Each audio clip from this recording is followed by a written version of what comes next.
제가 말씀을 전하기 전에 먼저 감사의 인사를 드리겠습니다.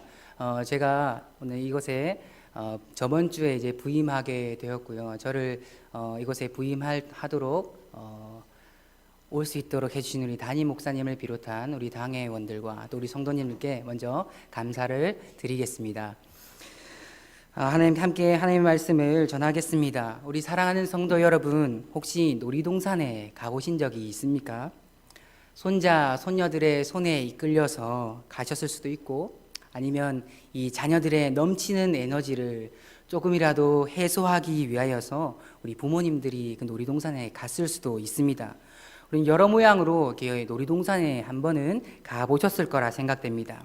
그렇다면 여러분들에게 질문 한 가지를 드리겠습니다. 놀이동산에 있는 이 기구를 탑승하기 위해서 어떠한 관문을 우리는 거쳐야 하겠습니까? 네, 가장 먼저는요, 이 놀이동산에 입장할 수 있는 표를 가지고 있어야 합니다. 그리고 그 관문을 거쳐야 되고, 그리고 두 번째로는 이 놀이기구를 탑승할 수 있는 신체적 조건을 이제 충족해야 이 놀이기구를 우리는 탈 수가 있습니다. 어느 조건이든지, 첫 번째 조건이든지 두 번째 조건이든지 이 조건을 충족하지 못한다면 어떻게 되겠습니까? 놀이동산에 들어갈 수 없을 뿐만 아니라 해당되는 너무나 재미있는 이 놀이기구를 탈 수 없게 됩니다. 놀이기구를 타기 위하여서 왔건만 그 놀이기구의 즐거움을 맛볼 수 없게 된다라는 겁니다. 이와 마찬가지로 우리 하나님께 예배 드리기 위해서, 그리고 하나님을 예배하는 예배자도 어떠한 조건에 충족되어야 합니다. 이 조건은 이 주일 오전 단 한 번 충족되어지지 않습니다. 그리고 단번에 표시가 나지 않습니다. 제가 이 교회에 오면서 가장 먼저 보았던 글귀가 하나 있습니다. 그게 뭐냐면 성숙한 예배자의 모습이었습니다. 이 주일에 드려지는 이 예배 속에서 성숙한 예배자의 모습을 갖추는 것 분명히 중요합니다. 그러나 우리에게 이 모습을 넘어서 우리의 모든 삶에서 예배자의 조건을 맞추며 살아가는 것, 이 조건을 갖추어 살아가는 것 또한 중요합니다. 오늘 말씀을 통해서 하나님을 예배하는 예배자는 무엇을 준비해야 하며 또한 갖추어야 할 조건이 무엇인지를 함께 알아보기를 원합니다. 또한 예배의 자리와 삶의 다른 모든 곳에서 이 선한 영향력을 미치고 바른 예배자의 모습으로 하나님과 교제하는 우리 모든 성도님들이 되시기를 진심으로 소망합니다. 오늘 보고 있는 우리 시편 15편은 짧은 시입니다. 짧은 시이지만 이 시를 세 부분으로 좀 나누어 볼 수 있습니다. 첫 번째는 1절로 성소에 들어갈 수 있는 자격에 대해 예배자들이 제사장들에게 던진 질문이고요. 그리고 둘째는 2절에서 5절까지 해서 질문에 대한 제사장의 답변이 있고, 그리고 셋째는 5절의 후반부로 이 제사장의 축복을 담고 있습니다. 오늘 우리가 1절에서 5절까지 모두 이제 읽었지만요, 오늘은 1절과 2절에 집중해서 함께 살펴보려고 합니다. 그 이유는 이 2절에 나타난 것이 이 3절에서 5절의 그 다른 표현으로 또 등장하고 있기 때문입니다. 전체적으로 좀 보기보다는 1절과 2절을 좀 집중적으로 함께 살펴보려고 합니다. 그 전에 우리가 시편 15편 배경을 좀 살펴봅시다.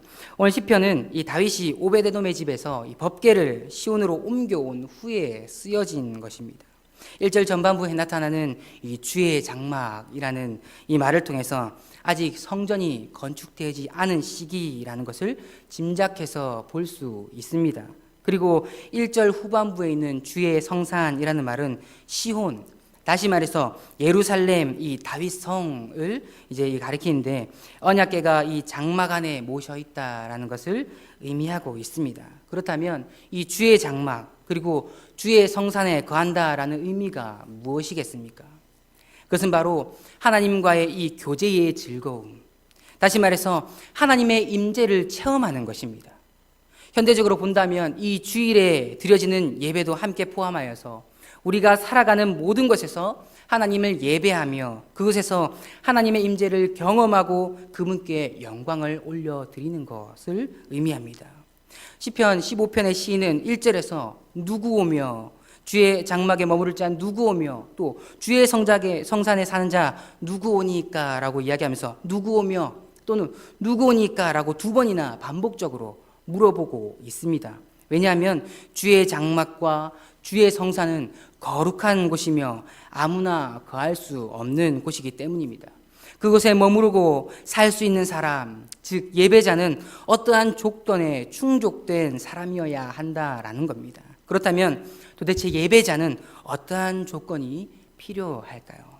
첫 번째 조건은 정직을 행하는 사람입니다. 정직의 이 사전적 의미는 온전한 또는 흠없는 이라는 의미를 가집니다. 예배자는 하나님 앞에서 그리고 성도와 모든 사람 앞에서 정직해야 합니다. 그리고 하나님을 알지 못하는 사람, 또 하나님을 믿지 않는 사람들 앞에서도 동일하게 정직을 행해야 합니다. 다시 말해서 비난받을 바 없이 온전히 행하는 것을 성전 안에든지 또 성전 밖에든지 의인과 같이 행해야 한다라는 것을 의미합니다. 이 정직은 히브리어로 타밈이라고 하는데요. 이 구약의 용례로 보았을 때에 창세기 6장 9절에 하나님께서 노아에게 하신 말씀에 이렇게 이야기합니다.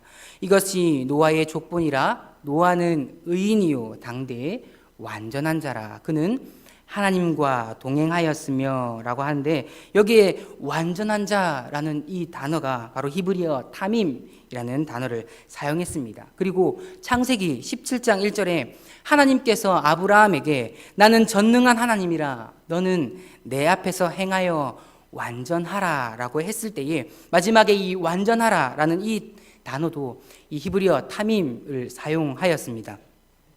그리고 욥기 12장 4절에도 하나님께서 욥에게 의롭고 온전한 자가 조롱거리가 되었구나라고 말씀하셨을 때 이 온전한 자 이것을 히브리어 타밈을 사용하였습니다.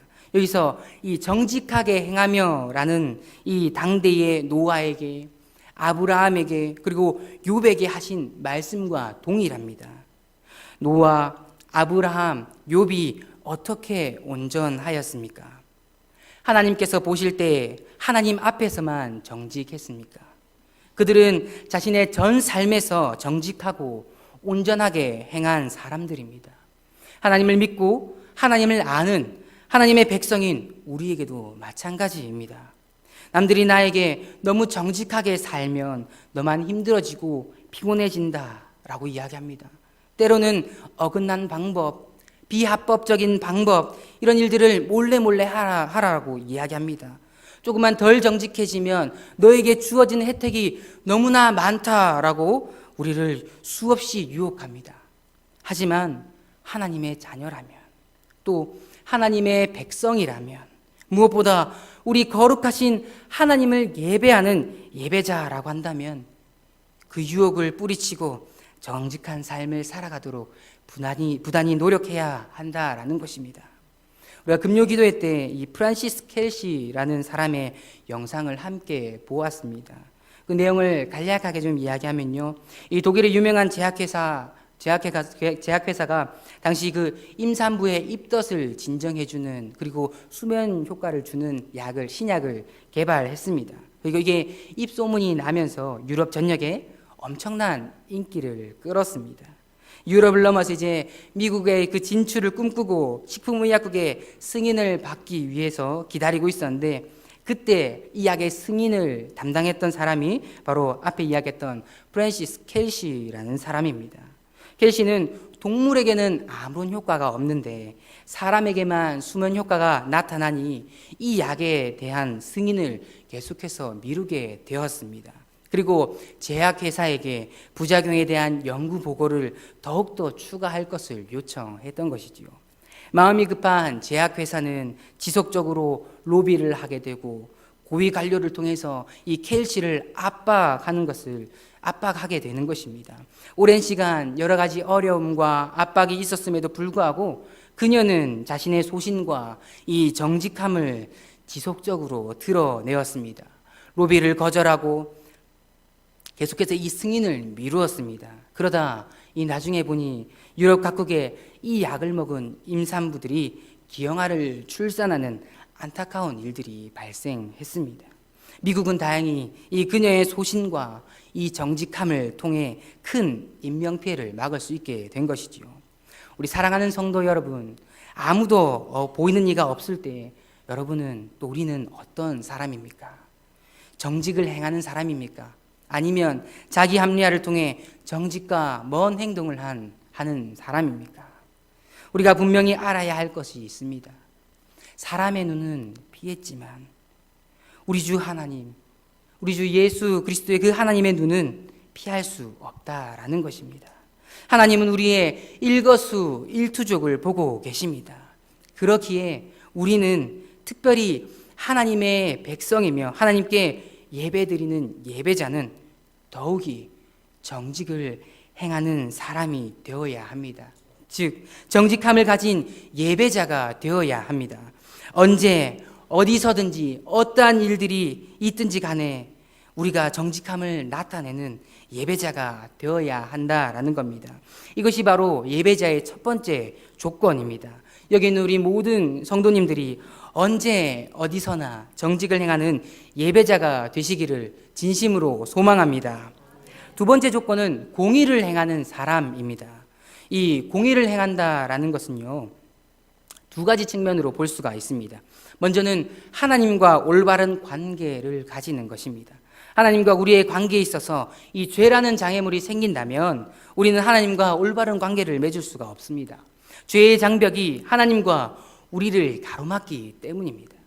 그렇기에 공의를 행한다라는 것은 먼저 우리가 적극적으로 죄를 멀리하는 것을 의미합니다. 이를 통해서 우리는 하나님과 올바른 관계를 나타낼 수 있게 되며 하나님과의 교제, 그 하나님의 임재를 누릴 수 있게 되는 것입니다. 그리고 또 다른 측면의 공의는 하나님께서 이 당신의 백성들을 불쌍히 여기시고 긍휼히 여기시며 도우시는 것을 의미합니다. 공의는 히브리어로 체다카라는 이 단어를 사용하는데요. 이는 하나님께서 당신의 백성들을 긍휼히 여기심의 그 의미를 가지고 있습니다.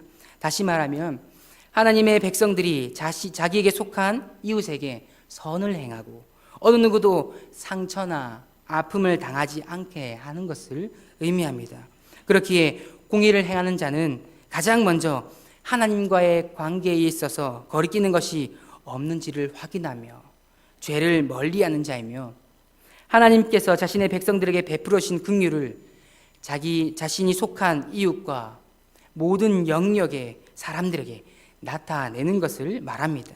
우리가 개인적으로는 언제나 하나님과의 관계를 확인하며 혹 우리에게 죄의 요소들이 지속적으로 나타낼 경우에는 언제나 회개를 통해서 하나님과의 이 바른 관계를 추구하며 나아가야 합니다. 우리의 방향이 죄를 향해서 나아가고 있는지 아니면 하나님을 향해서 나아가고 있는지를 언제든지 확인하며 방향을 날마다 하나님께로 돌이켜야 하는 것입니다. 또한 우리는 날마다 하나님 앞에서 회개의 삶, 바른 관계의 삶을 나타낼 뿐만 아니라 하나님께서 보내어 주신 우리의 사람들에게 자비와 긍휼을 베풀어야 합니다. 특별히 우리가 강한 자로 날마다 우뚝 서 있는 것이 아니라 우리보다 더욱더 약자의 위치에 있는 자들에게 향한 그 관심과 자비, 그 처지를 불쌍히 여기는 마음, 그들을 향한 손을 내밀어 줄 수 있는 용기와 행동을 나타내는 것입니다. 이것이 이 오늘 본문에 공의를 행하며에 담겨 있는 내용이라고 할 수 있습니다. 사실 내 죄에 대해서 회개한다라는 것은 쉽지가 않습니다. 또한 내 이웃을, 약자를 도와준다라는 것 또한 쉽지가 않습니다. 자기중심적이고 이기적인 우리들에게 하나님과의 관계를 틀어지게 하는 것을 찾고 고민하는 것을 하는 것 정말 힘들어 합니다.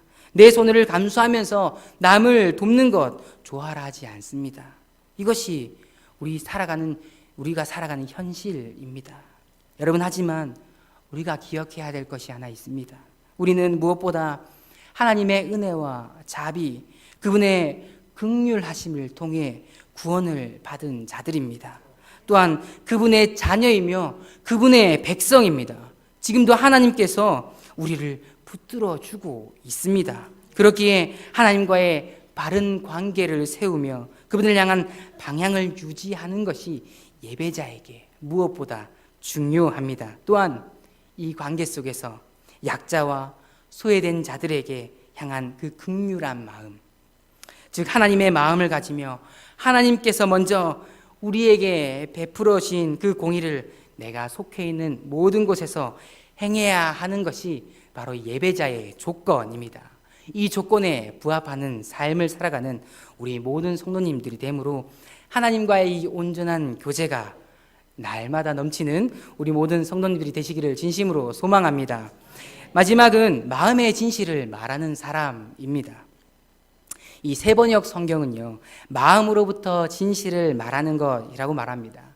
그렇다면 마음의 진실을 말하는 사람, 이 사람은 어떤 사람일까요? 언행일치, 즉 말과 행실이 일치하는 사람이며 마음에 품고 있는 말과 입으로 나오는 말이 진실한 사람을 이야기합니다. 우리가 살아가고 있는 이 시대는요, 마음과 말을 다르게 하는 이 사람들이 너무나 많이 있습니다. 또한 말과 행실이 일치 않는 사람들이 참 많이 있습니다. 말로는 정말 좋아한다, 정말 사랑한다 라고 말하지만 실상 그 모습은 좋아하거나 이 사랑의 모습이 보이지 않습니다. 이것이 무엇 때문이겠습니까? 마음이 그렇지 않다라는 것을 의미합니다. 마음에서부터 진실함이 없어서 그런 겁니다. 우리의 마음이 정말 그 사람을 좋아하고 사랑한다면 말로써 고백으로 그치겠습니까? 그렇지 않습니다. 마음을 다해 진실로 사랑한다면 그 마음이 상대방에게 그 진실된 마음이 전달되어 상대방도 그 사랑하는 마음을 느낄 수 있게 되는 것입니다. 그리고 당연히 그에 따른 행동도 반드시 수반되기 마련입니다. 우리가 어떤 사람을 사랑하게 될 때 말로만 사랑한다라고 이야기할까요? 그렇지 않습니다. 더하면 더했지 덜하지 않습니다. 때로는 그 사람이 좋아하는 인형 또 아니면 작은 소품을 구입하기도 합니다. 혹시 내 몸에 냄새가 나진 않을까? 그 냄새가 그 사람이 싫어하지는 않을까라는 생각에 좋다는 향수를 찾아서 뿌리기도 합니다. 또 그뿐이겠습니까? 꽃을 사서 선물하는 로맨티스트가 되기도 하고 편지를 쓰는 감수성 넘치는 사람이 되기도 합니다. 거창한 이벤트를 준비하기도 하고 영상을 만들어서 추억을 되새기기도 합니다. 왜 이런 일들을 하게 될까요? 바로 그 사람을 마음으로부터 진실하게 사랑하기 때문입니다. 이것을 하나님과의 관계에도 우리가 동일하게 적용해 볼 수가 있습니다. 많은 사람들은 하나님을 알고 인식한다라고 이야기합니다. 그리고 하나님을 향해 사랑한다라는 말을 내뱉습니다. 하지만 그 말이 진실하지 못할 때가 참 많이 있습니다. 마음으로부터 그 말을 내뱉는 것이 아니라 사람들이 말하니까, 내 옆에서 이야기하니까, 그렇게 말하면 뭔가 좋아 보이니까 입술에 맴도는 그 말을 내뱉는 것입니다. 우리 하나님 아버지께도 마찬가지입니다. 하나님을 향한 이 경외함 없이 부르짖습니다. 우리 아버지 되는 하나님께서는 이러한 것을 원하지 않습니다. 하나님께서는 우리의 입술로 내뱉는 말이 아닌 마음으로부터 하나님을 사랑한다는 그 진실함을 우리 하나님께서는 원하고 있습니다. 그 순수하고 진실한 사랑을 우리 하나님 아버지께서 원하고 있다라는 겁니다. 우리 사랑하는 성도 여러분, 우리 스스로를 한번 점검해 보시기를 바랍니다. 내가 하는 사랑 고백, 찬양, 감사가 입술에 맴돌아서 하는 것인지 아니면 진정 마음으로부터 진실한 마음을 가지고 고백하고 있는지를 점검해 보시기를 바랍니다. 저는 바라기를 우리는 우리의 삶의 모든 영역에서 우리와 함께 하시는 그 하나님을 경험하며 마음으로부터 이 진실된 마음을 하나님께 드리는 우리 모두가 되기를 소원합니다. 또한 말로 나타내는 그 사랑이 아닌 자신의 생명을 우리에게 주신 하나님의 사랑을 생각하면서 하나님을 향한 우리의 사랑을 나타낼 수 있기를 바랍니다. 요한일서 4장 19절 이렇게 이야기하거든요. 우리가 함께 읽어보겠습니다. 함께 읽겠습니다. 시작. 우리가 사랑함은 그가 먼저 우리를 사랑하셨습니다. 맞습니다. 우리를 먼저 사랑하시는 그 하나님께 마음의 진실을 말하는 사람이 되시기를 바랍니다. 또한 우리의 삶의 모든 영역에서 마음의 진실을 말하는 사람이 되므로 하나님과 즐거운 교제, 하나님과의 그 즐거운 교제의 기쁨이 우리의 삶의 영역에서 경험할 수 있는 우리 모든 성도님들이 되시기를 진심으로 소망합니다. 사랑하는 성도 여러분, 하나님을 예배하는 이 예배자, 이 위의 조건을 지키며 살아가는 것, 쉽지가 않습니다. 이 조건을 지키며 살아가는 사람을 찾을 수가 없습니다. 사실은요.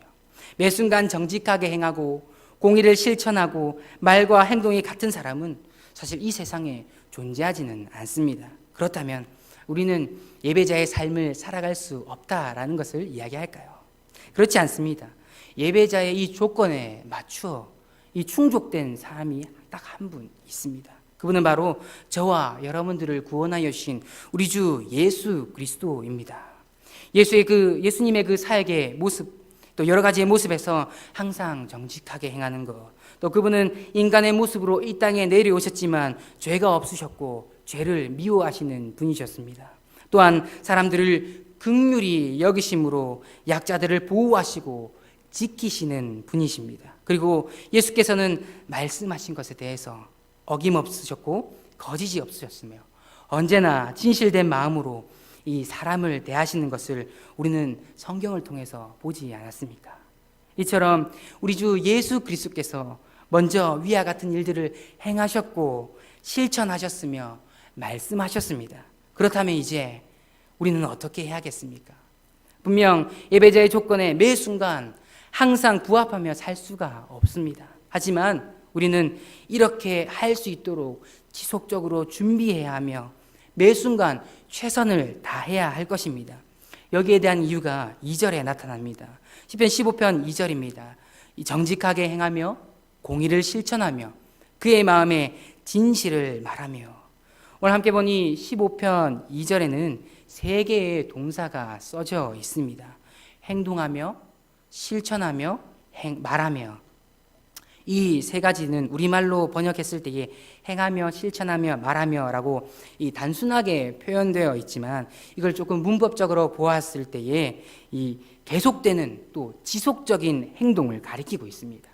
이 어떤 행동 한두 번만 그렇게 행하는 것이 아니라 지속적이며 일관되게 행동하고 실천하며 또 마음의 진실한 말을 하는 삶을 살아가야 한다. 예배자는 그러한 조건을 갖추며 살아가야 한다라고 이야기하고 있습니다. 다시 말해서 일회용 행동으로 잠시 잘 보여서 이 구원의 티켓을 얻고 끝나는 것이 아닙니다. 좋은 행동을 함으로써 잠깐 좋게 살아가는 것을 의미하지 않습니다. 이러한 모습을 지속적으로 쌓아감으로써 습관을 쌓아감으로써 덕목을 쌓아감으로써 우리의 인품이 되도록 지속적으로 위의 조건들을 부합하며 살아가야 한다라고 오늘 말씀은 우리에게 이야기하고 있습니다. 이 위에 탁월한 성품, 진실한 성품을 가진 이 사람들, 이러한 성품을 가진 예배자, 예수 그리스도의 길을 따라가는 자들만이 주의 전에 들어와 예배하기에 부족함이 없는 사람이라는 것입니다. 사랑하는 우리 북교회 성도 여러분, 우리 그리스도인은 예수님께서 걸어가신 길을 걷겠다 고백한 사람들입니다. 특별히 예배자는 말과 인품에 비난받을 것이 없도록 정직하게 행해야 합니다. 또한 불의를 미워하며 죄를 멀리하고 마땅히 돌려주어야 할 것을 다른 사람에게 돌려주며 해를 가하지 아니하며 약한 자들을 배려함으로 그들이 일어설 수 있도록 힘이 되어주고 손을 잡아주는 것, 이것이 우리가 살아가 예배자의 조건입니다. 또한 거짓으로 말하는 것이 아니라 마음으로부터 진실을 말하고 그 진실을 입으로 말할 수 있는 삶을 살아가야 합니다. 또한 신뢰받을 수 있는 언어와 생활과 인품을 가짐으로써 우리가 속해 있는 모든 공동체 가운데 신뢰받을 수 있어야 한다라는 겁니다.